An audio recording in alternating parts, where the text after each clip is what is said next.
The transfer student from the countryside took the first exam with a group of top students. She won the first place in the school at once. This made the group of rich top students very angry because they spent money every month on expensive cram schools, but they lost to a country girl who had never seen a cram school. Seul-gi looked at her name, and Jae-yi's name tied for first place, but she was not happy at all because she knew very well that she stole this result. It was the powerful brain-boosting pills Jae-yi gave her, and the workbooks of the cram school.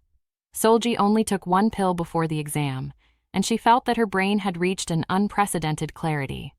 After the official exam began, Seul-gi was surprised to find that all the test questions were from the book Jae-yi sent her. The cram school workbook given to her, Seul-gi could get full marks directly by just writing down the answers she had memorized. She couldn't help but look at Jae-yi.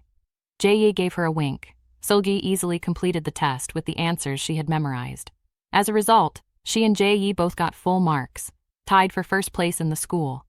But before she could be happy, there were all kinds of doubts around her, because they all knew that the test questions came from the cram school workbook, and Seul-gi had never attended a cram school but got first place. Seul-gi could only lower her head and quietly leave the crowd, but at this time an uninvited guest came to her. That person was the senior who sold medicine before. The senior came to ask. Seul-gi inquired about the whereabouts of a person. That person was a senior who was very close to Seul-gi.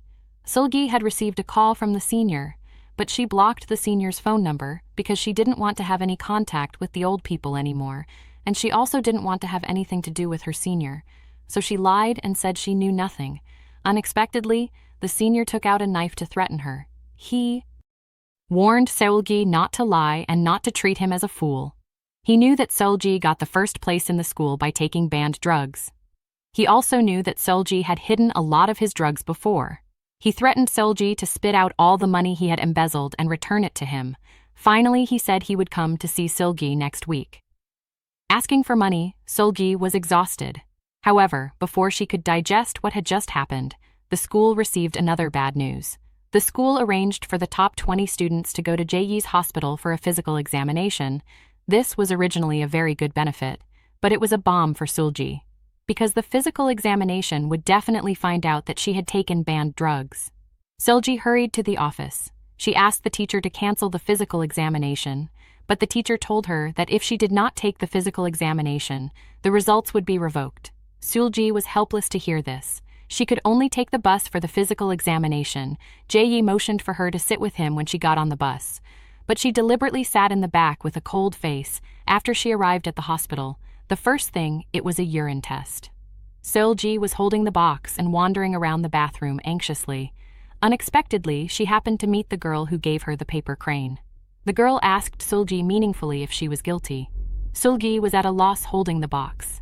At this time, Jae-yi sent a message, asking her to go to the rooftop of the hospital. She said she had something that could help Seul-gi. Seul-gi rushed to the rooftop without thinking. She finally realized that she could not get rid of Jae-yi's control no matter what. Jae-yi stood on the rooftop with his back to her. After Seul-gi put the box away, she knelt down in front of her. Jae-yi asked her what she wanted. Seul-gi said it was her stepmother's reconciliation letter. She would persuade her stepmother to reconcile with Jae-yi's father, but Jae-yi also had to help her pass the medical examination safely. Unexpectedly, Jae-yi said that reconciliation was what she least wanted. Seul-gi begged Jae-yi to help her. She couldn't ruin her way to a Korean university because of this medical examination. Jae-yi walked up to her and said that she would protect her. Seul-gi quickly took the urine box. Jae-yi continued. She was very happy that Seul-gi and she were tied for first place. Seul-gi remembered the previous bet. According to the agreement, Jae-yi had to tell her why she had her information and why she took her information. What is the purpose? But Jae-yi confessed. She saw it in her father's office. She knew it was normal for her father to collect information for the lawsuit, but the information about Seul-gi and Seul-gi's stepmother was unusually much. Jae-yi suspected that her father might have other tricks, so she took pictures of all the information she saw. Seul-gi was skeptical about this explanation, but Jae-yi did help her pass the physical examination. She also promised to listen to Jae-yi. So, she was willing to stay friends with Jae-yi for the time being. The two returned to the hospital, experienced deep sleep with other classmates. A few hours later, Jae-yi woke up first. She found that her long-haired bestie had stolen Seul-gi's locker key went out. She was about to chase him to find out what happened, but was stopped by the nurse. Jae-yi immediately called the girl who sent the paper crane.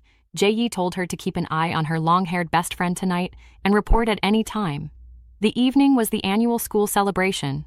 All the actors in this drama came to the school, including the drug-selling senior who blackmailed Seul-gi. He pretended to be a high school student and sneaked into the school. He came to Seul-gi to ask for money.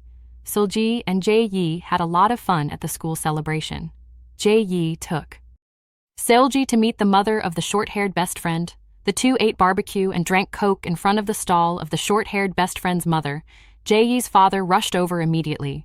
Jae-yi was taught not to eat anything randomly, but Seul-gi scolded her. It was the first time that Jae-yi saw her father's face twisted with anger. She was so excited and happy. At this time, the girl who sent the paper crane sent a message to Jae-yi, saying that her long-haired best friend was holding a mobile phone that she didn't know who it belonged to. She was looking for a charging cable to charge her phone. Jae-yi asked her to follow her long-haired best friend to investigate who the phone in her hand belonged to. The long-haired best friend took the phone into the bathroom. She saw her classmate Kim there, so she immediately tempted her by introducing a handsome guy to her. The long-haired best friend asked Kim to go to the bathroom. Find a suitable charging cable.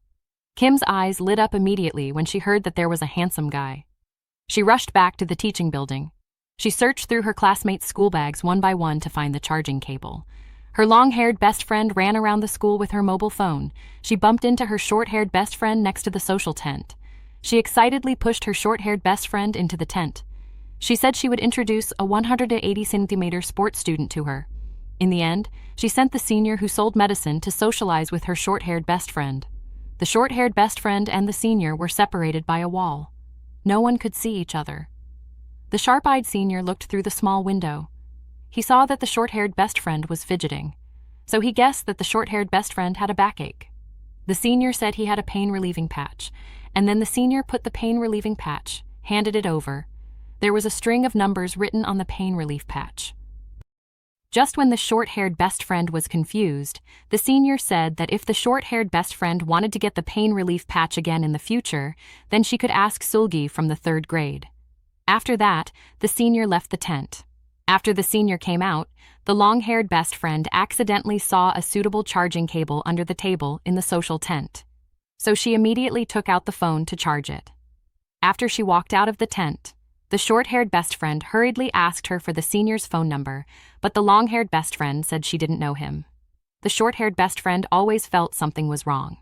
She immediately took out her phone and called Seul-gi to ask what was going on.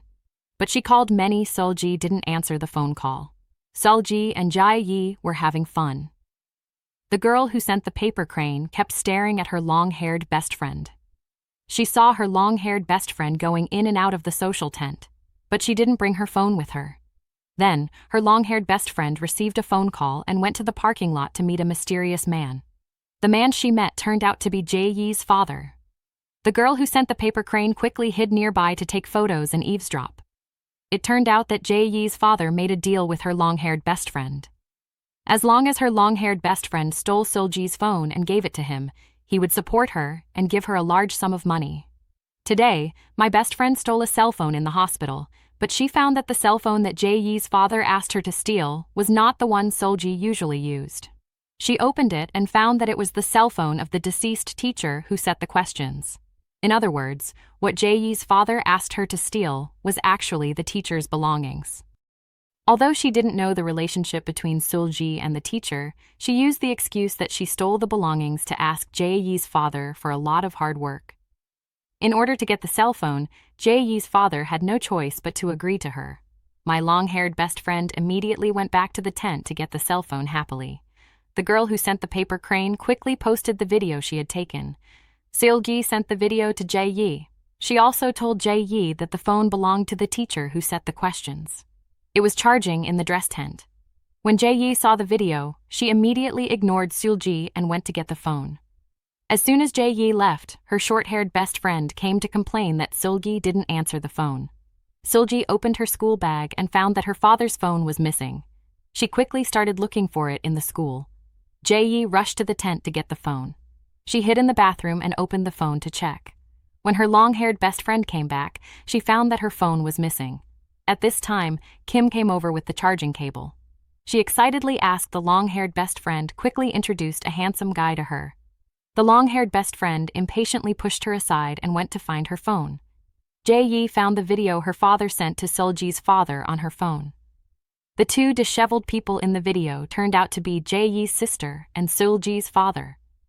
Jae-yi had never expected that her sister had not been home for a long time. Her father said that her sister was hiding somewhere to repeat her studies because she did not pass the college entrance examination. Now it seems that her father lied. What happened to her sister that made her disappear? Jae-yi found the classroom by comparing the video. She was looking for clues when she heard the sound of a voice from the floor above. There was a scream from below. It turned out that Kim was not happy with being played by her long-haired best friend. She was approaching her long-haired best friend with a knife.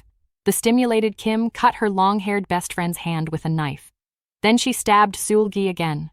Seul-gi fell to the ground after being stabbed in the arm. Jae-yi's father smiled strangely when he saw this scene.